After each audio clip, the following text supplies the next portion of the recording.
Бейбарысыда лингвист көпшілік қазақ бабыл деп біледі. Қазақ тілі ауыл тілі, яғни колхоз тілі, бәлкім білмеймін, құлдық санама, постколониал бір өзге әдет пе. Қазақ тілін өте көп жағдайда орыс тілінің нақышына келтіргісі келіп отырады. Бұл жалпы халықтық комплекс па? Қайткен күнде орыс тіліндегі 200 миллион адамдық нарық, қазақ тіліндегі 20 миллион. Арифметика қарапайым. Сонда бізде бір 10-15 жылдан кейін органикалық тіліміз қалқалау болайын деп тұр ғой. Ол сіздің ақымақ екеніңізді білдірмейді, ол сіздің кемінде бір тілден артық тіл білетініңізді білдіреді. Келіспеймін. Менің балам қазақша сөйлемейді. Тілі YouTube-дан шығып жатыр. Қатты дүрбелең салудың керегі жоқ. Мен сөйтіп жатырмын ба? Бала тілді, әсіресе ана тілін курстан үйренбейді ғой. Кім үшін қиындатамыз?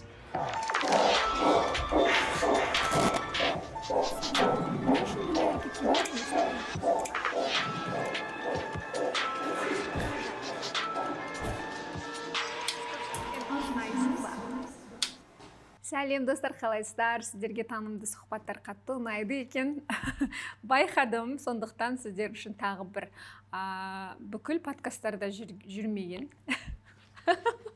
бүкіл подкасттардан түрін көре бермейтін адамдарды мүмкіндігінше алып шығуға тырысып жатырмын. Солардың бірі өзім осыдан 1,5 жыл бұрын танысқан, танысып қана қоймай, танып, сүйсініп, риза болып қуанған жас тұлғалардың бірі біздің Назарбаев университетінің докторанты, лингвист ғалым деп айтсам болады ма? Бейбарысыда оны көпшілік қазақ бабыл деп біледі. Атын да айтпайды сенің, қазақ бабыл шақырайық деп тұрады. Мен де редактор қайдам, қазақ бабыл шақыршы десем. Бірден түсінеді. Бұның өзі брендтің сәттілігі деп ойлаймын. Шүкір. Жазылыңыздар, өте танымды аккаунт. Қош келдің. Қош көрдік, көп рахмет. Неге подкасттардың бәрінде жоқсың? Подкасттардың бәрін өйткені енді ғана сол көпшіліктің алдына көріне бастадық, бұйырса. Бұған дейін бізде тіптен рилздерді түсірмейтін едік, өзімнің бет-жүзім көрінетін, сөйлейтін. Сол былтыр бастадық. Оған дейін көбіне карусельдермен түсіндіріп отыратын едік, әткеншектермен. Сол былтыр жүзім көріне бастағандықтан, бәлкім адамдар тани бастағандықтан шақыра бастады деп ойлаймын, бірте-бірте. Дөпсізде жақсы сұхбат болды. Маған қатты ұнады ол сұхбат. Өте объективті, субъективизацияға қарай көшпейтін ғалым жігіт деп таныдым ол жерде. Бірақ мен бәрібірде кішкене, мен Unknown Talks'та көрдім ғой, кішкене эмоция бар, пікір білдіретін адам ретінде. Сондықтан бұл подкаст шынайы, және бұл жердегі адамдар шынайы, бұл еркін сөйлегенді жақсы көреді. Шамалы субъективизацияны қосайық, Жақсы, келістік. Сонымен, ең бірінші сұрақ мені қатты мазалайтын, тым радикалды болып кетпекші осы сұрақтың кесірінен. Қазақ тілінің имиджі қандай қазір? Неге бұндай сұрақ қойып жатқаным, сосын түсіндірем. Қазақ тілінің имиджі, менің ойымша, ол біріншіден өзгеріп жатыр, қатты өзгеріп жатыр қазір. Қандайдан қандайға? Ол адамдар көбіне, мысалы, Қазақстанда кейде оны қате түсінеді, тілдік мысалы, қақтығыстарды, тілдік қандай да бір түсініспеушіліктердің барлығын этносаралық нәрсе деп түсіну мүмкін. Бірақ шындығында ол этносаралық емес, байқасаңыз, тіптен қазақ пен қазақтың арасында, орыс пен орыстың арасында бәлкім сондай бір талқылар өтіп жатады. Яғни біздің ең басты байқамай жүрген нәрсеміз ол қазақ тілінің қала тіліне айналып жатқандығы. Яғни қашанда Кеңес одағында қазақ тілі көбіне ауылдарға ғана шектелген еді. Өйткені Кеңес одағының саясаты өте қатал еді, ауылдарда адамдарды шығармайды, тіпті паспортты да беру өте күрделі еді. Және сол себепті адамдар көбіне көші-қон онша емес, ішкі көші-қон, яғни адамдар ауылда өмір сүріп, әрі қарай өмір сүре береді, және ауылдары көбіне қазақ тілді кісілер тұрса, қалаларда орыс тілді, жаңағы орыс ұлтының өкілдері, украин, неміс сияқты этнос өкілдері тұрған. Кейін 90-шы жылдары бұрын соңды ешқашан болмаған урбанизация болды, әлі де болып жатыр. 90-шы 2000-шы жылдары қалалардың барлығы қаңырап қалады. Керісінше, ауылдар да қаңырай бастайды, өйткені сол қаңырап қалған қалаларға қазақтар келе бастайды, біз келе бастаймыз. Яғни біздің барлығымыздың дерлік ата-анамыз ауылда туып өскен, бірақ көбіміз, біздің буынымыз, бәлкім сіздің буыныңыз көбіне әке-шешеміз қалаға көшіп келіп, бізді қалада дүниеге келген адамдар. Яғни біз бірінші буындағы қаладағы қала тұрғындарымыз. Және біз осы қалаларға қазақ тілін алып келдік. Және шынымен байқап қарап отырсаңыз, біздің қазіргі жаңа қақтығыс болатын салалардың барлығы дәмхана, мейрамхана сияқты жерлер, олар айрықша қалалық, яғни орталар, яғни қалалық орталарға қазақ тілі енді сіңісіп келе жатыр. Сол себепті жаңағы бізде дәмханадағы мәзірге қатысты, бір қалалық кеңселерге қатысты, сондай бір жерлерге қатысты жаңағы халыққа қызмет көрсету орталықтары сияқты бір баяғыда көбіне кеңес одағында кілең кәдімгідей орыстың апалары отыратын жерлерге қазақ тілі ене бастады. Сол себепті бізде қазір қазақ тілінің имиджі кеңейе бастады, яғни қазақ тілінің қолданылу аясы кеңейе бастады, және имиджі сәйкесінше, енді ол өтірік емес деп ойлаймын, бізде біраз уақытқа шейін шынымен қазақ тілі кенжелеп келді, оны әдейі алалап та келді сол кездегі үкімет, және сәйкесінше соның кесірінен қазақ тілінің имиджі құртылды. Сол замандарда қазақ тілі ауыл тілі, яғни колхоз тілі деген сияқты одан да бетер сөздер негізі айтылады. Мамбет деген жаргон бар ғой. Мамбет деген жаргон, сүлур бар. Осымен байланыстырылады, иә. Иә, тікелей сонымен байланыстырылады. Қалалық, ауылдікі, ауылбай деген сөздер бар. Жаргон болып кеткен, иә. Яғни осы құбылыспен байланысты. Иә, барлығы осы имиджі, яғни қазақ тілінің имиджі қандай болды десек, сондай болды, бірақ ол өте тез өзгеріп келе жатыр деп ойлаймын. 2001-ге кетті ғой деймін ол. Иә. Сонымен қазір ол урбанистикаға адаптацияланған тіл. Иә, урбанизацияланған, қала тіліне айналған тіл. Бұған урбанизацияланғанның ішіне біз ғылым тілі, заң тілі дегенді кіргізе аламыз ба? Ғылыми немесе құжат тілі. Әдетте, иә, бірге жүреді деп ойлаймын қайткенде. Өйткені қалаларда қашанда сол заң тұрғысы болсын, медицина барлығының орталықтары әдетте қалаларда, үлкен-үлкен қалаларда шоғырланады.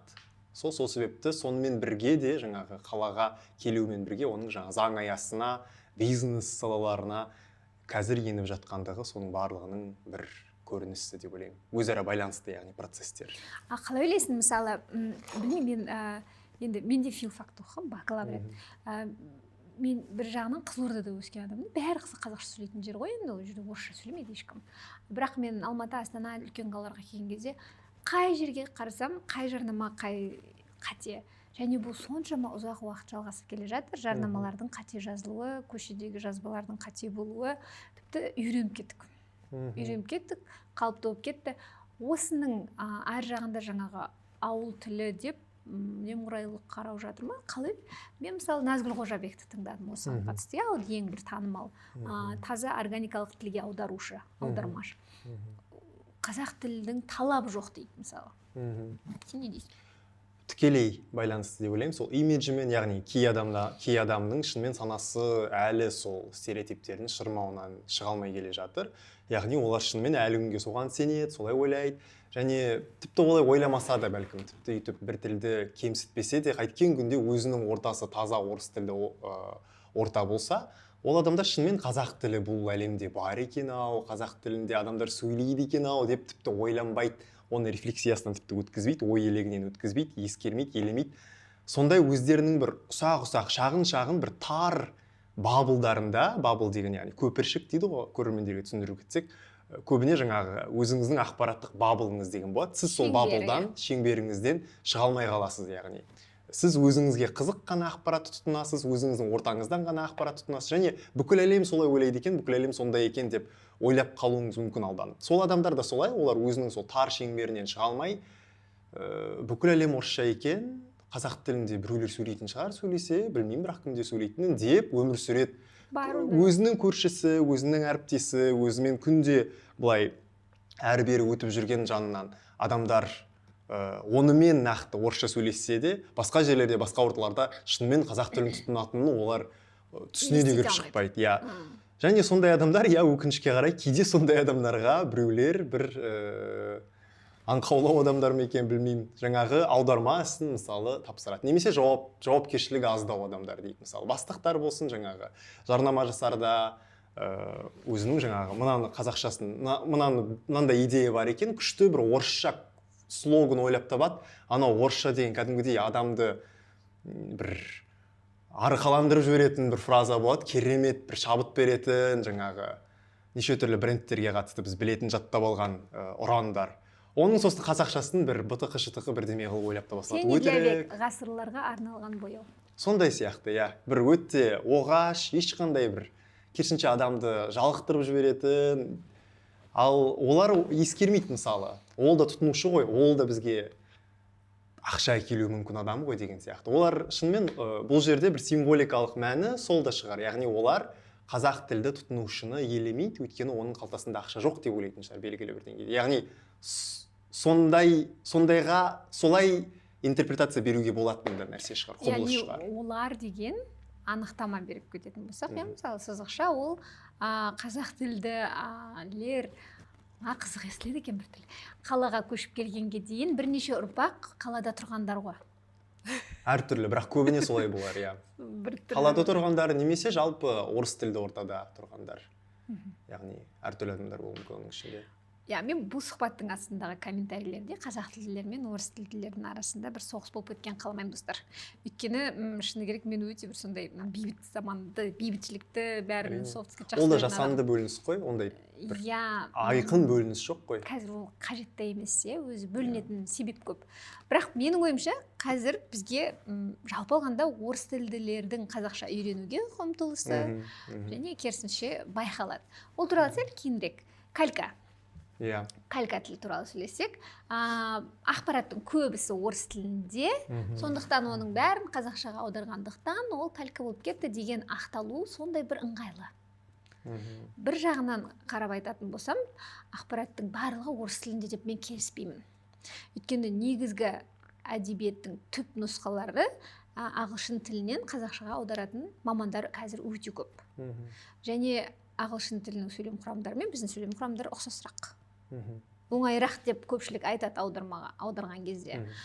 Демек бұл ақталу, кальканың пайда болуы да бір қандай құбылыс болған? Біздің өміріміздің қалыпты көрінісі болды ғой калька.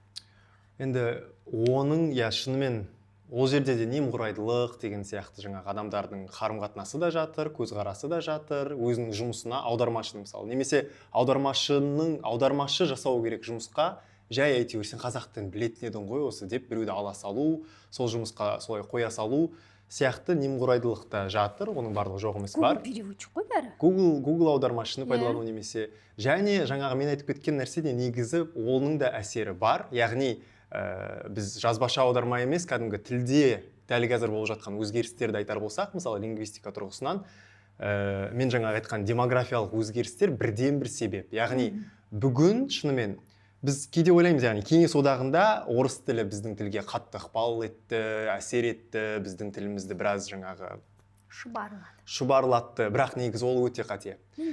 Кеңес одағында керісінше мен жаңағы айтқандай екі тілдік топ көбіне өте бөлек өмір сүретін, бір-бірімен тікелей байланысқа түспейтін. Яғни мен жаңа айтқандай ауылдар көбіне қазақша сөйледі, сол жерде қазақ тілі өзінше дамынды, өздігінше ары қарай жалғасып жатты өмірі. Қалаларда орыс тілі болды көбіне. Яғни екі топ бір-бірімен тілдеспейді тіптен. Қазір керісінше бүкіл жаңағы орыс тілін білмеген қазақтардың барлығы орыс тілін біліп алды, үйреніп алды. Және керісінше қазақ тілін бұрын керек етпеген, қазақ тіліне сөйлемеген орыс тілді адамдар керісінше қазақ тілін меңгеріп алды көбі, біреулері енді үйреніп жатыр. Сол себепті де мен жаңағы бөлініс жасанды дегенім сол. Яғни қазір таза қазақ тілді, яғни орыс тілінен түк қақпайтын, немесе керісінше қазақ тілінен түк қақпайтын таза орыс тілді адамды табу енді өте қиын шығар. Астана, Алматы сияқты қалаларда әсіресе. Бәлкім кішілеу бір ауылдарда, кішілеу бір қалаларда таба алатын шығарсыз таза орыс тілі, не таза қазақ тілді адамдарды. Сол, яғни өте үлкен маңызды нәрсе, өйткені тілдік контакт географияда жүрмейді, тілдік контакт мидың ішінде жүреді. Сіз екі тілді білетін болсаңыз, сіздің миыңызда ол екі тіл осы қазір біз сөйлеп отырған сәтте екеуі араласып жатыр деген сөз. Үш тіл білетін болсаңыз, үш тіліңіз де араласып жатыр деген сөз. Яғни сіздің қазақ тіліңіз орыс тіліңізге, орыс тіліңіз қазақ тіліңізге қашан да әсер етіп отырады. Мысалы, біз жаңағы ағылшын тілін жиі айтамыз ғой, олар деген француздың ықпалы өтіп кеткен тіл деп. Тарихтан шынымен белгілі 12-ші ма 13-ші ғасырларда шамамен нақты білмеймін, өйткені ол менің специализациям емес. Нормандар, біз білеміз, нормандар жаулап алады ағылшындарды. Солардың ықпалы деп айтыла салады әдетте, қарапайым түрде. Бірақ ол негізі тым қарабайырландырып жібергеніміз, ол тарихи мәліметті, ол бірден болмайды. Олар біраз ондаған жыл бойы керісінше байланысқа мүлде түспейді. Сол кездегі жаңа билеп алған, жаулап алған француз тілді нормандардың тілі ағылшындарға ықпал етпейді біраз уақыт бойы, өйткені араласпайды олар екі түрлі тіл тобы. Кейін керісінше нормандардың билігі әлсіреген кезде, олар халықтың арасына көбірек сіңісе бастаған кезде, тілдесе бастаған кезде, олар бірте-бірте олардың билігі әлсіреп, Франциядағы өздерінің отандарымен жаңағы империя былайша айтқанда ыдырап, сол кезде олар керісінше ағылшын тілін меңгере бастайды, және сол ағылшын тілін меңгерген нормандар ағылшын тіліне біраз француз текті сөзді енгізеді былайша айтқанда. Жаңағы ағылшын тілдердің олар жаңа сиыр және сиыр еті дегенге екі бөлек сөзді жұмсайды, қой еті дегенге мүлде екі бөлек сөз жұмсайды, өйткені біреуі жаңағы жай ғана малдың атауы, біреуі оның етінің атауы, яғни өте жаңағы мәдени сөз болу керек. Мәдени атауы шынымен. Сол сияқты біздің бүгінгі калька ол да демографияға тікелей байланысты, демографиядағы өзгерістерге. Яғни бүгін бұрын соңды қазақ тілінде болмаған деңгейде өте қызу контакт жүріп жатыр қазақ тілі мен орыс тілі арасында. Ол бұрын болған жоқ. Мен өзім шатасам кейде. Мынау айтып тұрған сөйлемім калька болып кеткен жоқ па деп. Өйткені мен қайырлы таң деп айтам. Қайырлы таң, қош келдік, қош көрдік. Ол парсы тілінен. Аударма ғой, қош келдің, қош көрдік. Негізі бұл түрік тілінен сериалдарды дубляждай бастаған соң ондылықта кірген сөз. Көрдік мүмкін, бірақ қош келдіңіз бұрын ба? Қош келдіңіз, Мысалы, қазақтар жаңа кеше мен өткен аптада мен кешірім сұраймын, шошып қалдым. Өткен аптада белгілі этнографпен сөйлестік, мысалы, сол жерде айтылады. Сол жерде талқыландық. Күн айдың, мысалы, түріктердің қайырлы таң. Неге ол жерде таңға арналған өзінің арнайы сөзі бар, өз тілінің органикалық кәдімгі сөзі бар. Ол өйткені оларда сондай дәстүр бар. Солай өмір сүрген, өйткені олар таңғы асқа қонаққа шақырады. Таңғы ас олар үшін айтты. Жаңа Айгерім ханыммен сөйлескен кезде қазақтар негізінен астың басында, дастарханның басында тек көбіне кешке жиналып тұрған деген ақпаратты айтып жатыр да. Тек қана олай деген күні бойы аш жүреді деген сөз емес. Жаңағы бізде көп тіске басарлар, құрт, бірдеңесі енді ұмытып қалдым бәрін. Оларды қосымша шай ішіп, арасында қымыз ішіп, шалап ішіп кетіп жүретін болған. Жолда, тірлікте, малда. Бірақ негізінен бас қосу кеште. Сондықтан қош келдің, төрлет, кел отыр, үйдегім бар, амандасулар солай, ассалаумағалейкум, сәлем бердік. Біздік солай. Бақытты болайын алайын, Бірақ қайырлы таң деген бізде тарихи, мысалы, жазушылардың кітаптарында мен кездестірмеймін.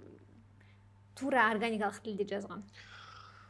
Мысалы, жаңа күн айдың деген түрікше ол нақты жасанды жасалған тіркестердің бірі. Ататүріктің реформаларының кезінде Стамбул халқы негізі француз тілін білетін болған, әсіресе элита.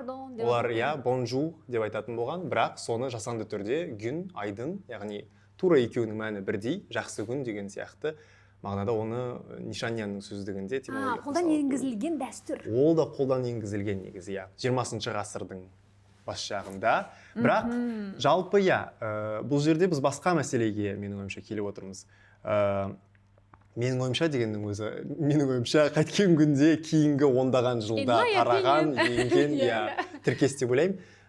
Жалпы лингвистикада кейбір әртүрлі сөз таптары болады ғой, мысалы. Сол сөз таптарының қайсысы өзгеріске бейім, қайсысы керісінше консерватив, яғни өзгермейді, қашанда сол қалыпта сақтала береді деген сияқты спектр бар. Яғни ол спектрдің мына шетінде амандасу сөздері, алғыс айту сөздері, қосымша сөздер, олар және упс, ой деген сияқты одағайлар. Олар ең динамикалық топқа жатады. Яғни өзгеріс өте тез жүреді. Мысалы, біздің тілімізде енді оны да жоққа шығара алмаймыз біз. Давай, пока дейтін қазақ аз шығар. Давайды айтатын, поканы айтатын. Ол сондай, яғни одағай сияқты сөздерді тіліңе енгізіп алу өте оңай. Орыс тілі де сол, ағылшын тілі де сол. Барлық тілде сондай функциядағы сөздерді өзара өзгеріп отыру, ол буыннан буынға өткен кезде олардың ауысып отыруы, ол өте тілдердің бәріне тән табиғи бір ерекшелік. Иранда барлығы мысалы парсы тілінде мерси деп сөйлейді. Былай қарасаңыз Франция қайда жатыр, Иран қайда жатыр, бірақ олар кәдімгідей ресми әдеби тілінде мерси деп айтады. жібек жолымен барған ба? Жоқ, ол да менің ойымша жаңа 20 ғасырдағы олардың француз әдебиетін, француз мәдениетін енгізгенде шахтың кезінде шығар бәлкім. Француздар өздерінің идеологиясын қатты сатқан негізі. Олар ең үлкен империялардың бірі болғандықтан барлығына тілін енгізген. Олар туралы емес әңгіме. Яғни мысалы мен енді бір пайымдаймын да, айналамыздағы социологиялық кішігірім ішкі зерттеулерін жүргізесің ғой. Сол кезде мысалы ең көп еститін сөзім мен қазақша әдеби сөйлемеймін. Мен енді журналист болғаннан кейін қазақша жақсы сөйлей алғаннан кейін көп сен сияқты әдемі сөйлей алмаймын, сондықтан мен қарабайыр, мен осылай айта берейінші дейді. Осылай айтатын адам көп.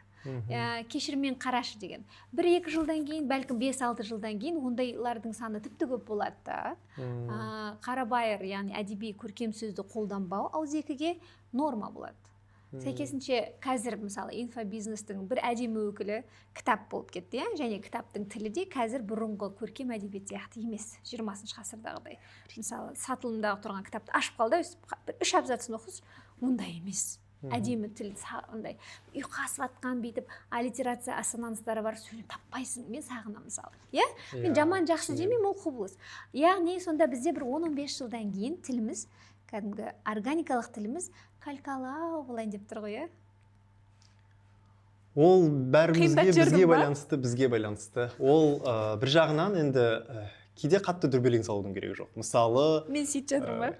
Мүмкін, қарау керек. Кешіріңіздер. Мысалы, сленг сөздерге кейде тиісіп жатады, аға буын, немесе сол жаңағы ескі буынның филологтері, мысалы жаңағы бізден архаизм сүйерлер. Архаизм сүйерлер ме екен. Тіпті әдеби тіл емес, олар кәдімгідей жаңағы олар жастардың көшеде мысалы қолданатын тілін, сөзін қашанда жаңағы жақтырмайды, және ол ғасырлар бойы бар нәрсе, ғасырлар бойы. Тіпті Гильгамештің несін білесіз бе? 4000 жыл бұрын жазылған әдеби шығармалардың бірі, ең алғашқы әдеби шығармалардың бірі, және ең күлкілісі дейді адамдар айтады, ғалымдар айтады. Оның ішіндегі мәтінде бұрынғы замандар қандай керемет еді, қазір бәрі құлдырап кетті, қазір бәрі быт-шыт болып кетті, қазір заман өзгерді, қазір халық бұзылды, жұрт бұзылды, ел бұзылды, бәрі бұзылды деген сияқты сарын байқалады. Яғни ол жерде де ностальгия. Жоқ, мен сен кемпір қылып тастадың. Сен мені кемпір қылып тастадың. Жоқ, сіздің сөзіңіз емес. Мені дұрыс сіздің сөзіңіз емес. Сіздің сөзіңіз емес. Жалпы сондай неде сөйтіп айтатын адамдар бар. Мен бірнеше жаңағы мысалы телебағдарламаға барған кезде, сол жаңағы басқа спикерлермен отырып қалған кезде, сленгді талқылаған кезде қиналып қаламыз. Олардың бір түсінбейтіні, олар ойлайды, қазір мысалы біз кринж, рофл деген сияқты сөзді көше тілінде немесе осылай ауызекі тілі айтатын болсақ, біз ертең мысалы дәл сол сөздерді көпшіліктің алдында мінберге шыққанда, бір президент болып сайланып жатқанда, дәл сол сөздерді қолданатындай, солай болып өзгеріп кететіндей, қорқып, кәдімгідей дүрбелең соғып айтады. Бірақ негізінде барлық тілде дерлік әртүрлі стиль қашанда сақталады өзінің рөлінде. Яғни біз көшеде немесе бір енді кітаптың да түрі болды ғой, кітаптың барлығы жанрлары бар, жанрлар әртүрлі. Олардың кейбіреуі шынымен ағылшын тілінде болсын, орыс тілінде болсын, шынымен өте қара дүрсін тілмен жазыла береді. Бизнес туралы кітап болсын, керісінше жаңағы оңай тіл табу үшін оқырманмен. Ал көркем әдебиет әлі де бар ғой, орыс тілінде, ағылшын тілінде, көбіне ағылшын тілінде шығар өйткені.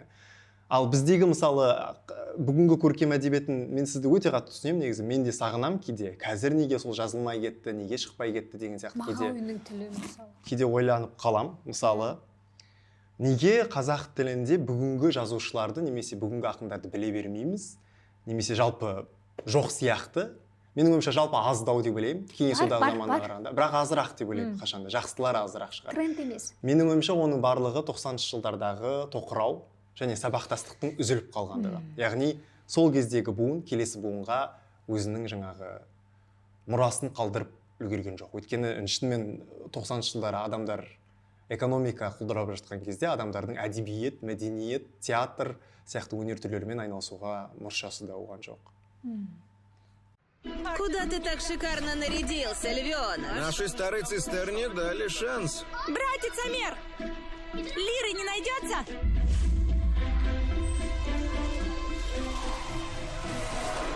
Помедленней! Ты что, детей не увидел? Ты же на улице. Но будь осторожнее. Али, раз он закончил, поехали. Все светские знаменитости собираются в крупнейшей благотворительной организации.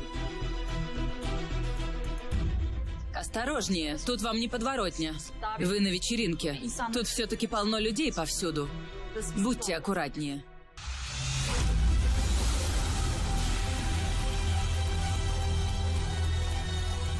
Яркое пламя с 26 марта на телеканале Астана. Енді бар ғой қазір Нұршасы. қазір бар, енді сол қайтып келіп жатыр деп ойлаймын. Және бұйырса қайтып келер. Нұршасы Бұйырса бар, бірақ кітап жоқ десе. көзайым болатын шығармыз сол әдебиеттің барлығына бұйырса. Иә, көретін күнді көрсетсін, соған жеткізсін, аман есен. Содан болар. Мысалы, менің мамам, менің үлкен әпкем, 73-ші жыл, мен 14 жас үлкен.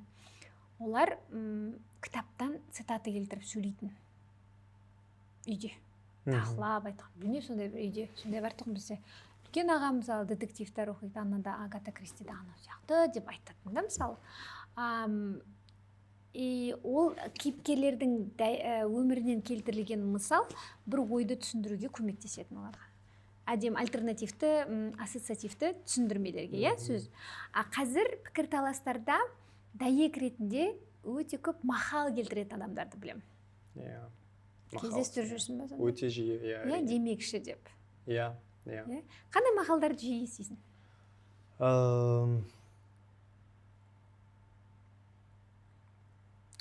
Қандай мақалдарды? Мысалы, хайп болған бір мақал бар. Ол мақалды бәріміз естідік сіздің арқаңызда. Соңғы 2 аптада. Сіздің контентіңіз арқаңызда, жаңағы бақыр басты...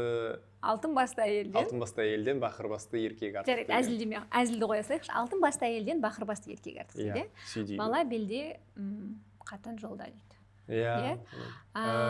Байтал шауып, бәйге алмас. Сосын не бар еді? Әйел бастаған көш оңбайды. Ер азаматтың басын төргеде сүйрейтін, көргеде сүйрейтін хатын әйел дейді, мысалы. Осындай мақалдар, бірінші сұрақ, осындай мақал, жалпы мақалды дәйек ретінде қолдануға бола ма? Ол фольклордың белгісі ғой. Фольклордың бір түрі. Демек, ол дәйек ретінде қолдануға. Әрине, ол ешқандай да дәйек емес, дәлел емес. Мысалы, менде дебаттағы жинаған тәжірибем бар, дебатқа қатысқам, содан да бәлкім өзім ысылып, осылай спикер ретінде дамығанын бірден-бір мен дамытқан, шыңдаған жерлердің бірі сол шығар. Ол жерде мысалы ешқашан үйтіп мақалдатып, мәтелдетіп сөйлесең, керісінше ол төрешінің санасында сен туралы жаман ой қалыптастыруы мүмкін. Сылдырсу деп ойлап қалады. Керісінше ол жерде мысалы дебатта қашан да сен факты келтіруің керек, аргумент келтіруің керек, және оның міндетті түрде бүкіл қисынын түсіндіріп беруің керек. Неге менің аргументім жұмыс істейді, неге ол рас деген сияқты. Ол бүкіл әлемдегі дебаттағы, мысалы саяси дебаттардағы ең негізгі ережелердің, қағидалардың бірі. Және шынымен мысалы тіпті ол дебаттан да тыс адамдардың санасында, менің ойымша, оны адамдар айтуға батылы жетпеуі мүмкін кейде, бірақ көбі менің ойымша бір шикілікті сезетін сияқты, біреу тым қатты өлеңдетіп, бір мақалдатып сөйлеп тұрған кезде. Мақалдар әрине ешқандай да дәйек емес, ешқандай да дәлел емес. Ол Абайдың өзінің қара сөзінде қазақтың шынымен өнеге ретінде алатұғын мақалдары бар дейді. Бірақ оның қасында керісінше тозық мақалдар да жетеді деп айтады да, солардың бірнешеуін талдайды өзінің заманы үшін. Менің ойымша ол бүгінгі заманда Абай тірі болғанда, ол басқа мақалдарды бізге талдап берер еді, дұрысын бұрысын бізге көрсетіп берер еді бәлкім. Сіз айтқан жаңағы көрсеткен, мысал ретінде көрсеткен мақалдарды да бәлкім талдар ме еді. Мақалдар олар белгілі бір заманға бәлкім сай шығар. Менің сол екінші сұрағым осы. Мақалдың жалпы пайда болуы, ол белгілі бір заманның суретін сипаттайтын, көрінісін сипаттайтын бір дүние ғана, әрине. Таза сондай таза. Яғни бұл біздің қоғамдағы патриархалды кезеңнің... Және ол да, мысалы, ол жерде әрине мақалда, ол ғылыми бір постулат, ғылыми бір ереже қағида емес қой, ғылыми заңдылық емес. Ол жерде әдетте жай ғана сіз ұйқастырып, келістіріп, бір әдемі сөзбен бір ойды жеткізе алсаңыз, тіпті ол қате ой болса да, бір өте төмен деңгейдегі таяз ой болса да, оны сіз былай әдемі жеткізе білсеңіз, ол да әдемі естілуі мүмкін біреуге. Бір керемет күшті айттың, мәссаған, керемет айттың деген сияқты. Сөз тапқанға қолқа жоқ дегендей бір естілуі мүмкін. Қазір тіпті біз отырып ойлап тапсақ болады. Ол да бір жанр, иә. Мақал, мәтел кәдімгі бізде филологияда жанр болып қалыптасқан. Мақалдың, мәтелдің айырмашылықтары бар. Қай кезде қолданатын, оны анықтап беретіні бар. Оны кәдімгі мектеп бағдарламасында да оқиды, сосын бакалавриатта оқиды, мысалы. Оқиды. Және ол өте, мысалы, Байталшабай Байғалмас деген ол баяғылау бір 20-шы ғасырда, оның 19-шы ғасырда бәйгелер белсенді болған кезеңдерде пайда болған шығар бәлкім, айтпақшы, мен бәйге федерациясымен кейбір шабыстарды көремін, байталдар өте жиі жеңіп жатады. Керемет. Мысалы деймін да, неге ол феномені неде мақал мен мәтелдің тарап кетуінің, тұрақты тіркестердің, фразеологизмдердің? Ол барлық тілге тән бір құбылыс, яғни барлық тілде адамдар афоризмді жақсы көреді. Жалпы поэзия ол нақты адамның тіліне тән, жалпы лингвистикада поэзия өте кең ауқымда алынған кезде мақал мәтел барлығы соның ішіне кіріп кетеді. Яғни бір параллелизмдер. Мақал мәтелдің көбінде ұйқас болады, немесе ырғақ сайкес келіп тұрады, буын саны сайкес келіп тұрады екі жолында мәселен. Оның барлығы да бір поэзиялық әдістер, тәсілдер. Ол барлық тілге тән, шынымен адамдарға сондай бір тілдің өзін, сөздердің өзін, былай қарасаңыз, аузымыздан шыққан жай ғана дыбыстар, соларды адам баласы ерекше жақсы көреді екен, бір өрнекке келтіріп, ырғаққа келтіріп, одан бір мән шығарғанда. Ол адамның жақсы көретін және адамға ғана тән өнер түрі. Жаттауға оңай болғасын тез таралады, Және жаттауға оңай болғасын. Өлеңді жаттау әлдеқайда оңайырақ қой. Публицистиканы жаттауға қарағанда. Әрине. Солай тарап тұр, Өйткені ырғағы бар, біркелкі ырғағы болады әдетте. Түсінікті. Жарайды, бұл енді біздің жалпы әңгімелеріміз ғой, бірақ ғылым тіліне келетін болсақ, саясаттың тіліне, заңның тіліне бізде подкастта адвокат болды, Абзал Құспан деген танымал. Заңдардың, ол мысалы заң шығарушы орган мәжілісте жұмыс істейді, нормотворчество деген бар, норма шығармашылық деген бар. Абсолютті 98-99% орыс тілінде жазылады, заңдардың барлығы. Немесе ғылыми жобалар. Біз диссертация жазсақ, мақала жазсақ, ақпарат көзін іздеген кезде біз міндетті түрде басқа тілдегі, міндетті түрде орыс емес, ақпарат іздеп кетеміз. Өйткені біздің тілімізде жоқ. Сосын оны жазған кезде көп жаңа сөз ойлап табуға тура келіп жатады. Әсіресе ол ғылым Қазақстанда ең дамып жатқанбыз. Мысалы, IT-де, мысалы, деген сияқты ғой. Сондай кездерде қалай болған дұрыс, жалпы ғылым тілінің прогрессі қалай қазақша? Негізі сол жаңа процестермен, мен айтқан демографиялық өзгерістермен бірге ол да өзгеріп жатқан секілді. Яғни қазақ тілінде ғылымды талқылайтын орталар пайда болып жатыр. Ғылымды талқылайтын жалпы жерлер көбейіп жатыр деп ойлаймын. Конференциялар көптеп жиілеп кетті қазір, жиілеп келеді қазақ тілінде. Бірақ жаңағы заң мен ғылым екеуі бөлек сала деп ойлаймын бұл тұста. Яғни заңда мысалы сондай бір қажеттілік жоқ деп ойлаймын бөтен тілге. Яғни бізде мысалы саяси жігер немесе жалпы жігер жеткізе алсақ оны, біз мысалы қазақ тілінде жаза бастауымыз керек деп ойлаймын. Заңды да, барлығын да. Сонда біз мысалы керісінше жаңағы калька деген сияқты мәселелермен алысып отырмаймыз. Біз әуелі бірінші кезекте оның барлығын қазақ тілінде, мемлекет тілінде жазуымыз керек, кейін оны орыс тіліне аударып отыруымыз керек. Негізі солай болуы керек. Және соған келе жатырмыз деп ойлаймын. Және ол заңдылық. Бірақ бір жағынан заң тілі, мысалы кейде адамдар айтып жатады, заң тілі түсініксіз, шұбарланған деген сияқты, немесе болып табылады деген, неге қолданасыңдар деген. Ол да бір жағынан бүкіл жер бетінде әлем бойынша қайткен күнде ағылшын тілі болсын, түрік тілі болсын, орыс тілі болсын, заңның тілі қашанда бөлек болады. Адамдардың тілі болсын, публицистика тілі болсын, журналистика тілі болсын, оның барлығы бөлек тұрады. Заң тілі қашанда шынымен сондай шұбарланған болып келеді. Өйткені оның ішінде әр жаңағы сөйлем өте нақты болу керек. Әр сөйлемді, келесі сөйлемде сіз нақтылап отыруыңыз керек. Сіз кімді меңзеп отырсыз, неге меңзеп отырсыз. Келіспеймін. Бірдеме болып табылады деген сияқты. Стереотип. Өйткені неге қазір мысалы заңды кім жазады? адам жазады. Иә, мен сияқты, өзің сияқты. Кім үшін жазады? Біз сияқты адамдар үшін жазады. Не үшін жазады? Оны орындау үшін, түсіну үшін жазады. Иә? Демек, кім үшін қиындатамыз? Жай сөйлемдер бар қазақта. Иә? Міндетті түрде аралас құрмалас қылуға тиісті емеспіз. Оған келсем. Иә, мысалы бір заңдар бар, үлкен, қалың абзац, бірақ сөйлем. Сондықтан неге түсіндірмеске? Мысалы, мысалы осы студияда осындай. Мысалы қазақ тілін қолдану жарнамаларда осындай. Себебі осылай болу керек. Біріншіден, мынау себептен, егер бұзылса, заң осылай. Неге жай сөйлемдермен түсіндірмесіз? Бұған 100% келсем. Өйткені бұл жерде менің айтып отырғаным ол мен оны жай ғана қазақ тілі мен орыс тілінің айырмасы деп көріп кеткен есақтым сіз айтып отырған нәрсені. Яғни орыс тілінде сондай қисынмен жеткізсеңіз, мысалы, сол бірдеме, потому что бірдеме, нөмір 1, нөмір 2, нөмір 3 деген кезде ол бір енді біз үйреніп кеткендіктен бе, әйтеуір ол бір үйреншікті болып көрінеді, немесе менің жай ғана орыс тілінде шаруам жоқ шығар, сондықтан бәлкім мен оған онша жаным ашымайды. Бірақ менің ойымша ондай сөйлемдер, мысалы мен өзім National Geographic'те аудармашы болып істеймін, және ондай сөйлемдердің өзін қазақ тіліне аударған кезде бірнеше сөйлемге бөліп тастаған, керісінше бір маған табиғи нәрсе болып көрінеді. Иә, аудару процесі бірден сол сәтте аударылмайды ғой. Ақпаратты алып қорытасың, түсінесің, сосын өзің жаза бастайсың. Аудару деген. Аудару сөзбен сөзді бүйтіп қатарынан тізіп шығу емес. Көбісі осылай түсінеді. Иә. Және менің ойымша бізге жалпы мышление дейді ғой, тілдік әдеттерімізде біздің өзіміздің туған органикалық тілімізді басқа тілмен салыстыруды қою керек. Соның соңында қоюды, сонымен салыстырғанда бүйтіп айтқан дұрыс па дегенді қойсақ. Сіз өте дөп айттыңыз жаңа ғана, негізі өйткені шынымен бізде ол да бір енді бәлкім білмеймін, құлдық санама, постколониал бір өзгерістердің бірі ме? Әдет пе әлде?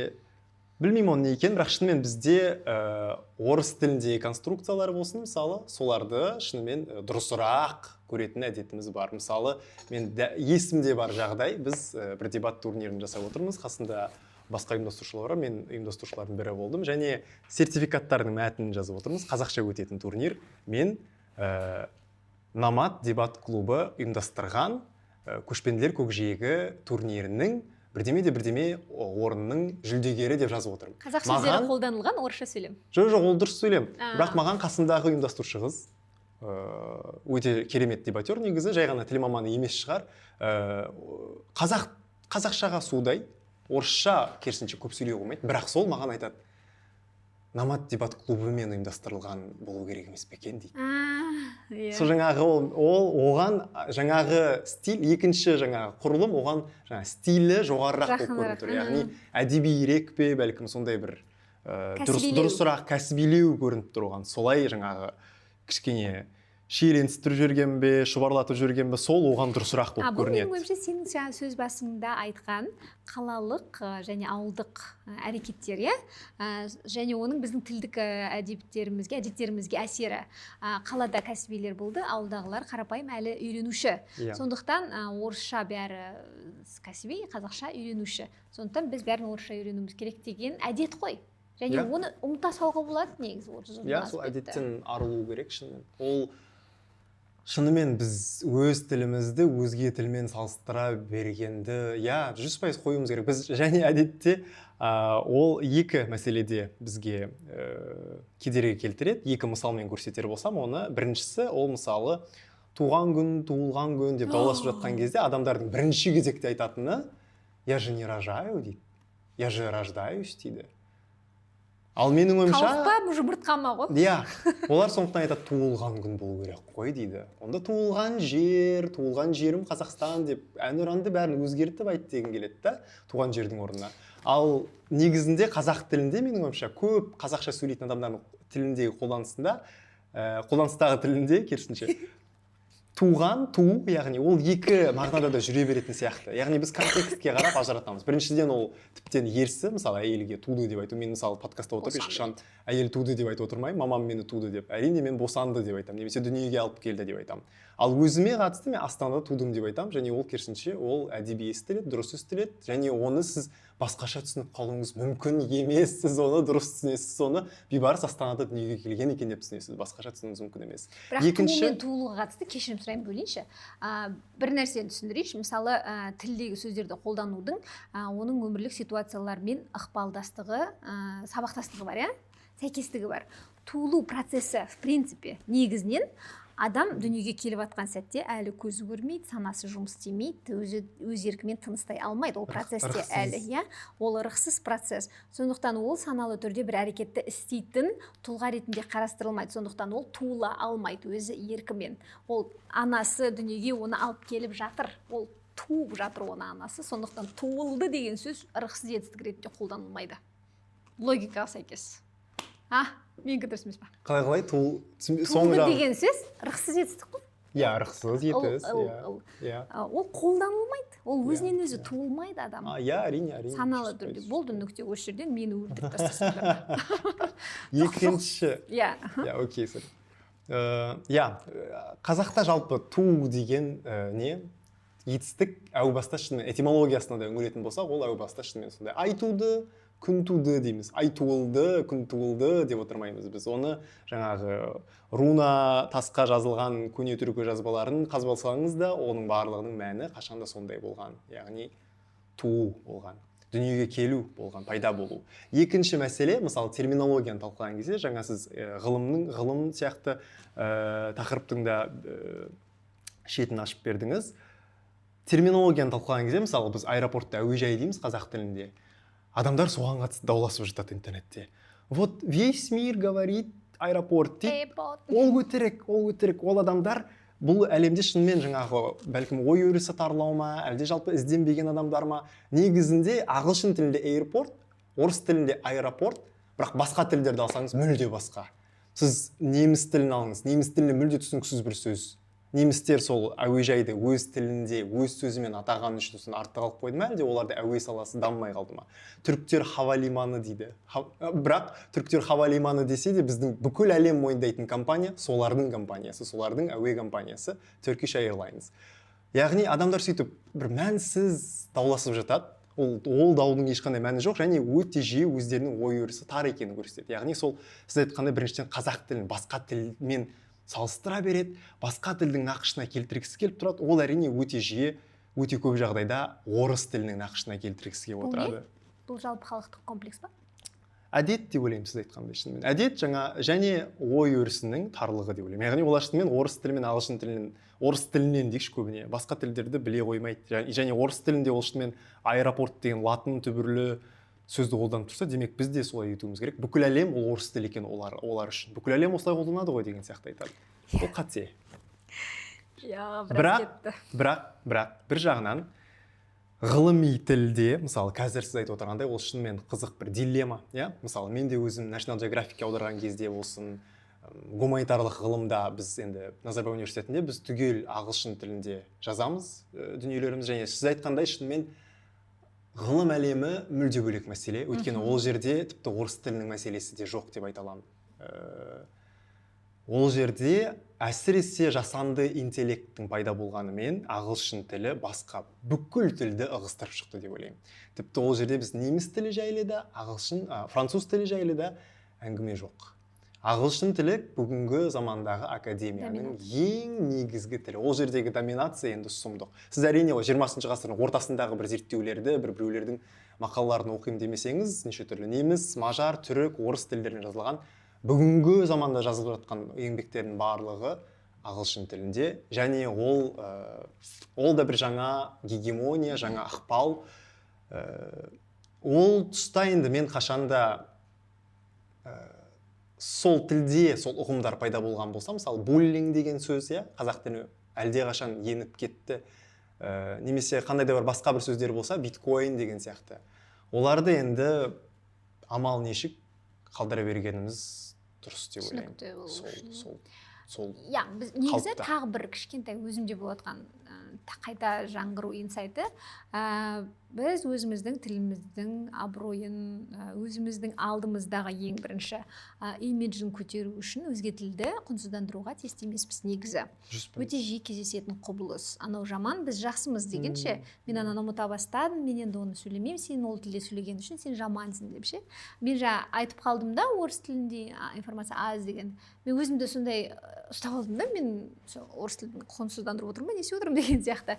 Жоқ, орыс тілінің академиялық жанрын құнсыздандыра алмаймыз. Физикадан әсіресе ғылыми еңбектер өте көп, мысалы, радиотехнологиялардан, оларда мысалы зерттеушілері жаңа дүниелерді ойлап тапқан адамдар көп, бірақ негізінен гуманитарияда, жаңа технологияларда, әсіресе IT-ларда және бәрі қызығатын публицистикаларда, жаңа маркетингте біз бәрібір орысшадан мен өзім іздеймін да, орысша тауып аламын да, бірақ оның ағылшынша материалдың аудармасы екенін білемін да. Сосын керемет қой деген сияқты ғой.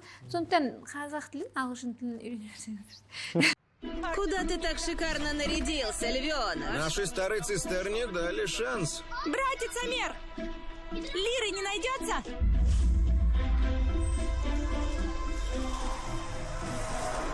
Помедленней. Ты что, детей не увидел? Ты же на улице. Но будь осторожнее. Али, раз он закончил, поехали. Все светские знаменитости собираются в крупнейшей благотворительной организации. Осторожнее, тут вам не подворотня. Вы на вечеринке. Тут все-таки полно людей повсюду. Будьте аккуратнее.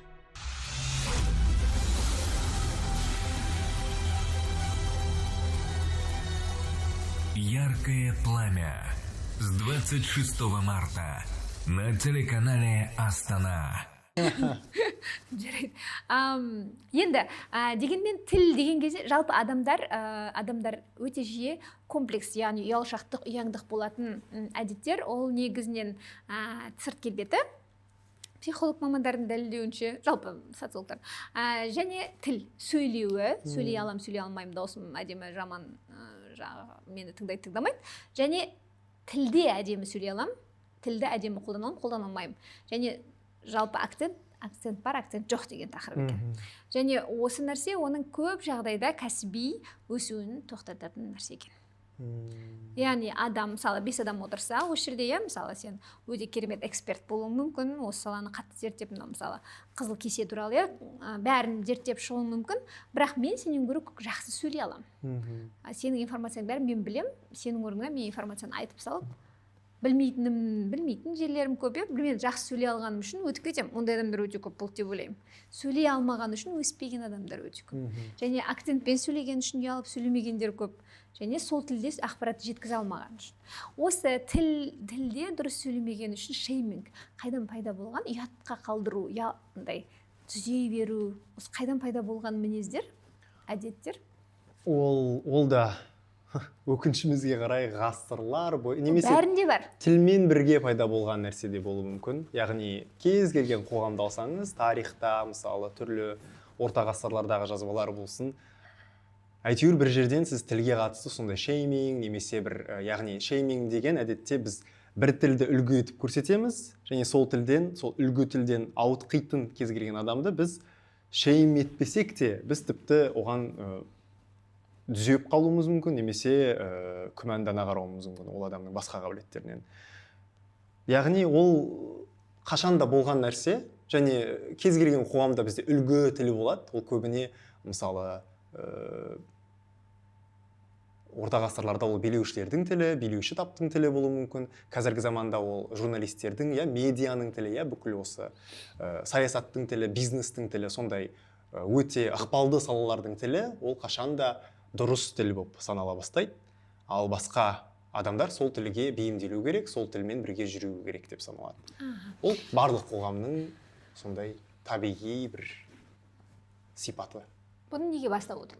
Біздің айналамызда, мысалы, қазір қазақ тілді айдентика трендте, киінеді бәрі, шашына тағады, көйлек, әндер, өте күшті жаңа қозғалыстар, музыкалық бар, кинолар, сәйкесінше қазақша сөйлегісі келетін адам көп. Әсіресе бұрын ешқашан қазақша сөйлемеген, қазір сөйлегісі келіп бастағандар бар. Бірақ сөйлеген кезде ұялады. қазақша сөйлеуге ұялады. Жаңағы бағана айтқан сияқты ғой, сен сияқты әдемі сөйлей алмаймын, сол үшін сөйлемеймін. Және ең бір үлкен қоғамда танымал мем болып кеткен аргумент бар. Орысша айтылған ақпарат жақсы айтып жатады, қазақ үшін пайдалы ақпарат айтып жатады. Неге қазақша сөйлемейсің деп тоқтатып тастауы мүмкін деген сияқты. Осы әдеттер қаншалықты бізге зиян тигізіп жатыр, қалай ойлайсың? Адамдар көбіне мына тілге қандай үлес қосам, тілдің дамуына қандай үлес қоссам болады, тіліне жаны ашиды енді көп адамның. Сонда көбі ойланып қалады, көбі бір шаблонның шырмауынан шыға алмай қалады. Яғни мен тіліме, ұлтыма үлес қосқым келсе, ол міндетті түрде яғни бір жаңа керемет жоба бастауым керек деген сияқты бір перфекционизм бекен, ол бір керемет әдістеме кітап жазу керек шығар деп ойлайды. Яғни бірақ ол тұста сіз әртүрлі жолмен үлес қоса аласыз негізі. Ол тек бір қатып қалған бір шаблондар жоқ. Яғни сіз өзіңіздің жеке қарым-қатынасыңызды да өзгерте бастасаңыз болады деп ойлаймын. Яғни мысалы сол сіз айтып отырғандай шынымен акцентім бар екен, немесе кейде әлі күнге орысша сөздерді арасына қосып қойып сөйлеймін деген сияқты содан бір қысылатын адамдар болады, енді үйреніп келе жатқан адамдар. Мысалы соларға біз шейминг бәрібір бола береді деп ойлаймын, өкінішке қарай, әсіресе бүгінгідей интернет заманында жаңағы. Бірақ сіз соған төтеп беруге бір аз да болсын үлес қосуыңыз керек. Яғни қолдап жіберуіңіз керек. Мысалы интернеттен сондай адамды көріп қалсаңыз, мәссаған жақсы сөйлеп отырсыз, ары қарай сөйлей беріңіз деген сияқты тарту керек оны.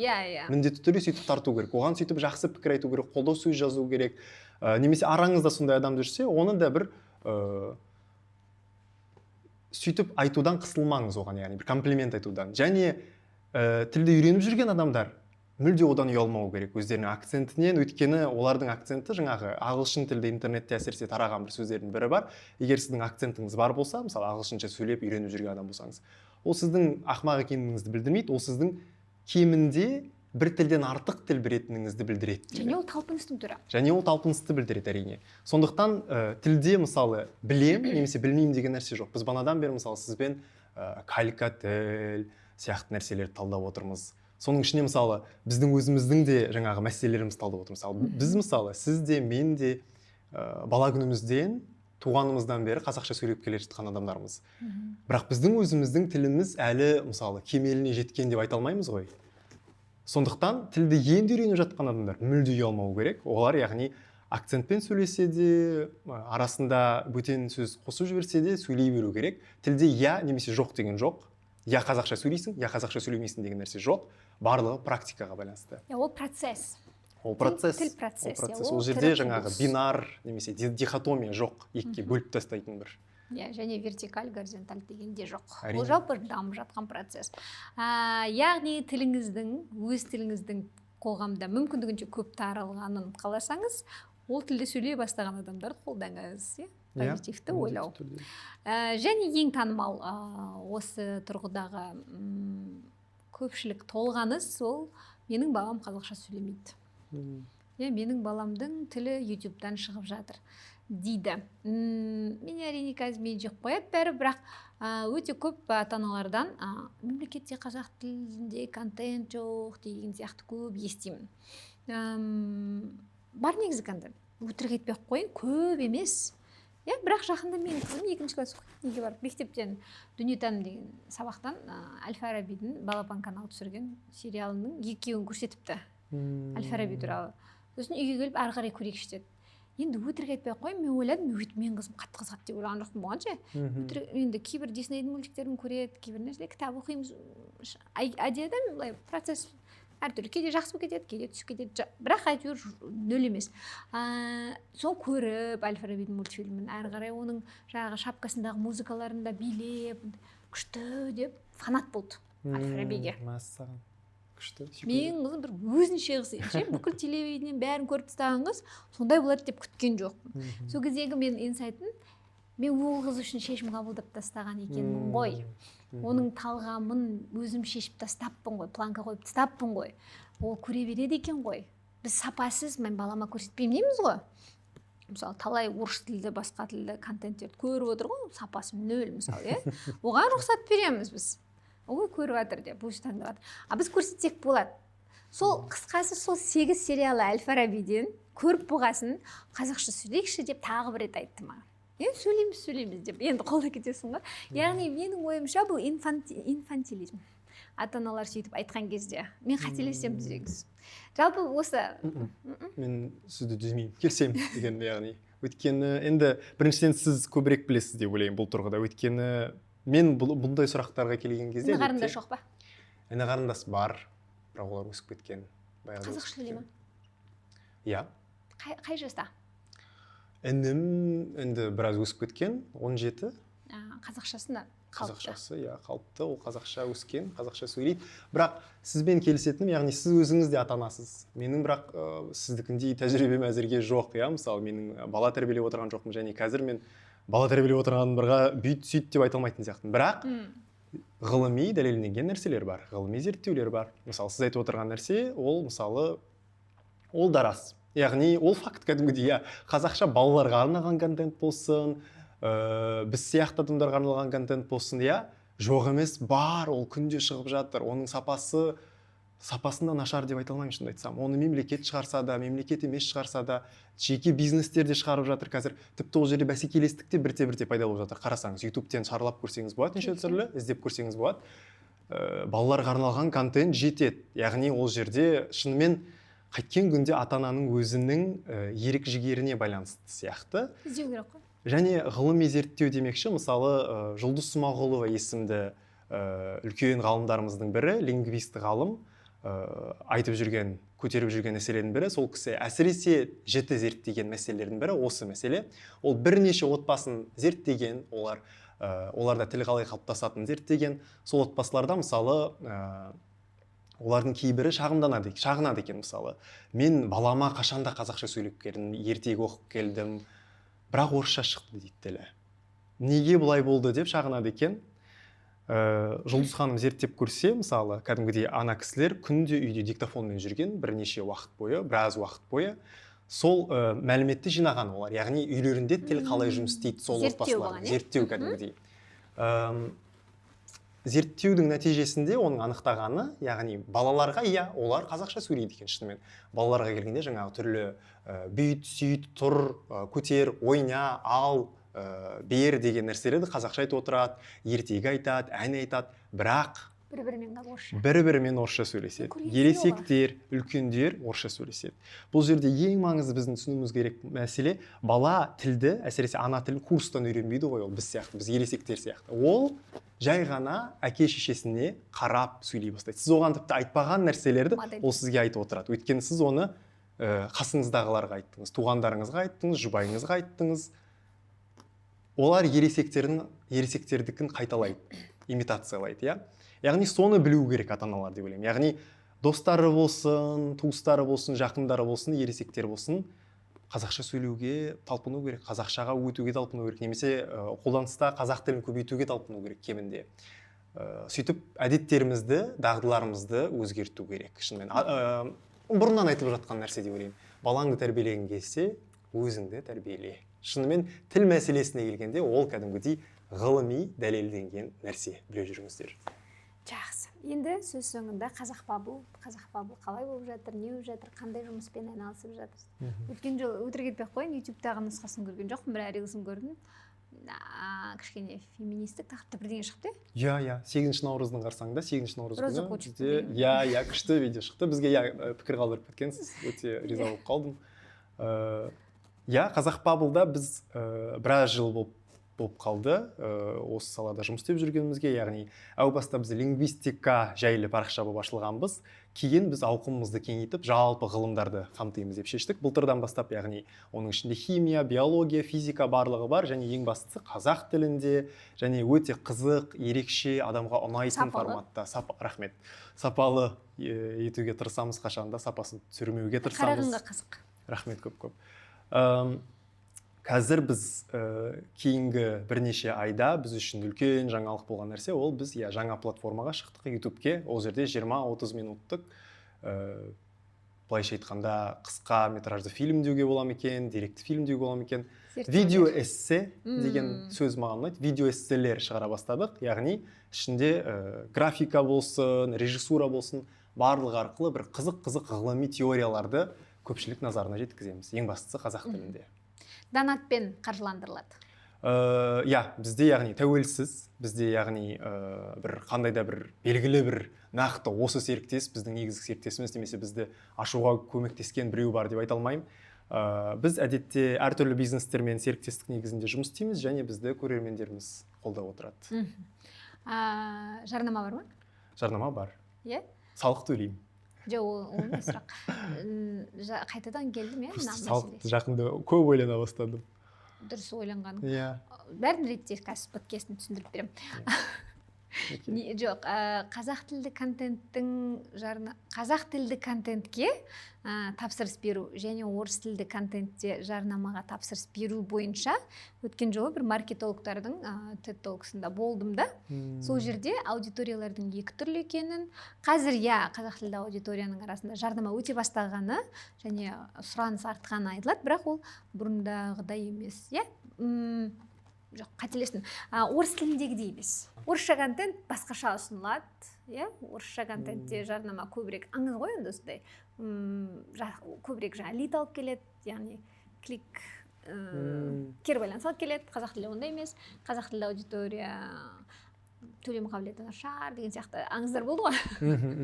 Ауыл қала деген сияқты ғой. Таптаурындар. Иә, бұл да содан шыққан нәрсе ма, қалай ойлайсың? Бұл туралы анализ болды ма сенде?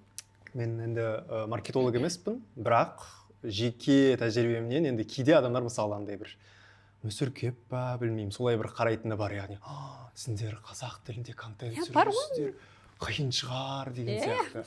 Мен оларға айтамын, мен ешқашан өйтіп өзімді көрмеппін, мен бір сұмдық бір күрес жүргізіп келе жатырмын деген сияқты. Олай өзімді қарастырмайды екенмін. Яғни біз өзіміз бұл істің бәрін жақсы көреміз, бізге ғылым қызық, бізге осы әлем қызық, дүние қызық, және біз оны зерттегіміз келеді, сол жайлы айтқымыз келеді, және қазақ болғандықтан біз ол жайлы қазақ тілінде айтамыз. Және еш сәтінде біз қазақша контентті ілгері жылжыту қиын деген сияқты уайымдамаппыз. Яғни видео өтсе өтті, өтпесе өтпеді. Ол мазмұнына қарай сияқты көбіне. Яғни мен жаңа айтқанымдай, біз бүгін жаңағы қазақша сөйлейтін адамдар бар және орысша сөйлейтін адамдар бар деп бөліп тастауға болмайды. Қазір жоқ.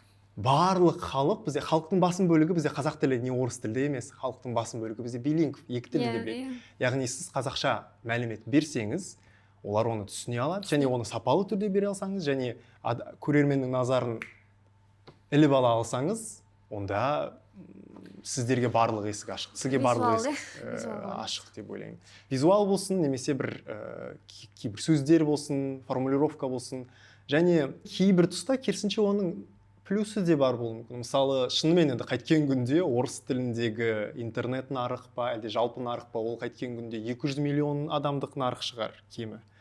Қазақ тіліндегі нарық ол 10-20 миллиондық нарық, яғни екеуінің айырмасы шынымен бар. Факт, ол кәдімгідей, арифметика қарапайым. Бірақ оның өзінің плюстері де бар ғой. Мысалы, шынымен соған сәйкес пропорция түрінде қазақ тілінде контент-мейкерлердің саны азырақ болса, сіз қазақша мысалы контент түсіре бастасаңыз, белгілі бір деңгейде бәсекелестікте оңайырақ болуы мүмкін. Сізге жарып шығу, ең жоғары деңгейге көтеріліп шығу, танылып кету оңайырақ болуы мүмкін деп ойлаймын кей тұста. Әзірге. Сондықтан үлгеріп қалу керек деп ойлаймын қазір. Осы 20, қазір жарнамаң арзан емес, кәдімгідей жұрт сияқты жақсы аласың. Шүкір. Көп қазақ бабылдың оқырмандары 34 емес, 3.400.000 болсын. Иә, дедлайн бар ма негізі? Мен ондайды өзіме қоймауға тырысамын. Ол да менің жаңағы бір осы процестің барлығынан ләззат алуыма кедергі келтіруі мүмкін сияқты. Айтпақшы, докторантураны аяқтағаннан кейін кім боласың? Негізі маған ғылым қатты ұнайтынын түсіндім. Мен ғылымға саналы түрде келдім. Әрі қарай ғылыммен айналысқым келеді шынымен. Зерттегім келеді, тарихты зерттей бергім келеді.